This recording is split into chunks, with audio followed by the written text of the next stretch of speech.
महानदी जल विवाद मामला जस्टिस बेला त्रिवेदी अध्यक्षतार गठित ट्रिब्यूनाल कमिटी सदस्य 26 फेब्रुआरी मार्च 2 मध्य महानदी क्षेत्र परिदर्शन जिबे यह सूचना देते एडवोकेट जनरल पीताम्बर आचार्य।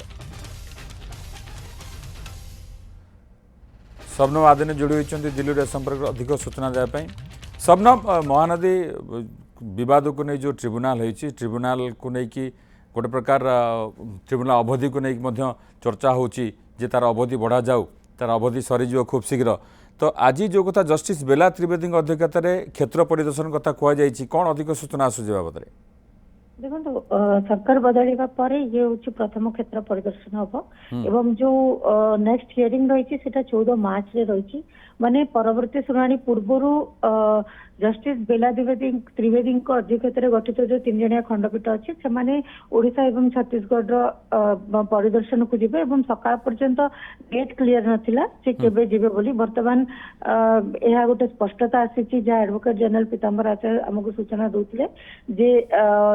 खंडपीठ फेब्रुआरी 26 तारिख रु मार्च 2 तारिख पर्यंत ओडिशा रे महानदी क्षेत्र परिदर्शन करेंगे एवं सेठारु आसीबा परे पुणी थे महानदी ट्रिब्यूनाल रे शुणाणी आरंभ हम सेपटे आज छत्तीसगढ़ एवं ओडिशा तरफ गोटे मिलित आवेदन करा जायछि जे जो महानदी ट्रिब्यूनाल रो जो अवधि रही बढ़ा जाए मार्च 31 2027 करा जाओ कारण 13 एप्रिल 2026 रे महानदी ट्रिब्यूनाल रो समय बा अवधि शेष होची तेणु यहाँ एक्सटेंड करने गोटे एप्लिकेशन दिया जायछि आवेदन करा जायछि खूब शीघ्र ता भी बोधवे एक्सेप्ट हो जिवो एवं केंद्र सरकार तरफ नोटिफिकेशन बाहर संभावना रही किंतु या भीतर देखो सबुठ बड़ कथा हूँ बर्तमान जेहेतु उभय राज्यर सरकार आपस बुझामणा गुरुत्व दौरान जेहेतु ट्रिपल इंजिन सरकार बोली कहु या भीतर आपस बुझामणा द्वारा काम हो पार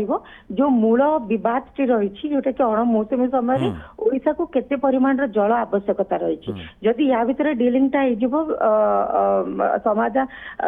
समाधान बाट फिटिज दुई जन राजी जीव गोटे पर्टिकुलर पॉइंट रे निश्चित भाव महानदी जल विवाद समाधान होगा बोली आशा करा जाउची किंतु या भीतर जते एम खानवालीकर थिले से समय क्षेत्र परिदर्शन कथा उठिला किंतु जते बेला द्विवेदी बर्तमान जस्टिस बेला द्विवेदी ट्रिब्यूनाल अध्यक्ष होइचंती तो सेही बाबद रे से प्रथम थर पे ओडिशा विजिट रे जाउछंती महानदी परिदर्शन पे जिते तापर 14 तारिख रे परवर्ती शुणाणी होबो एवं जो शुणाणी रे ओडिशा पक्षरु एडवोकेट जनरल उपस्थित रहिबे छत्तीसगढ़ एडवोकेट जनरल उपस्थित रहिबे एवं क्षेत्र परिदर्शन रो कौन से बाहर करिसेंती निष्कर्ष क्षेत्र परिदर्शन करके सेटा कोठी ना कोठी चर्चा बा आलोचना हो बोली कहा जाउची किंतु सबुठ बड़ कथा होची जे परवर्ती शुणाणी पूर्वरु ट्रिब्यूनाल जाउचंती क्षेत्र परिदर्शन को जहाँ हमको एडवोकेट जनरल पीताम्बर आचार्य मते सूचना दैचंती एबे देखिबा करे जबो से माने कोन ऑब्जर्व करचंती सेटा किभली भाबे ए जिनसी आगो को बढ़ुची एवं महानदी विवादर समाधान हेई परिबो। बहुत बहुत धन्यवाद। शबनम आदिनी दिल्ली संपर्क अधिक सूचना देउथिले।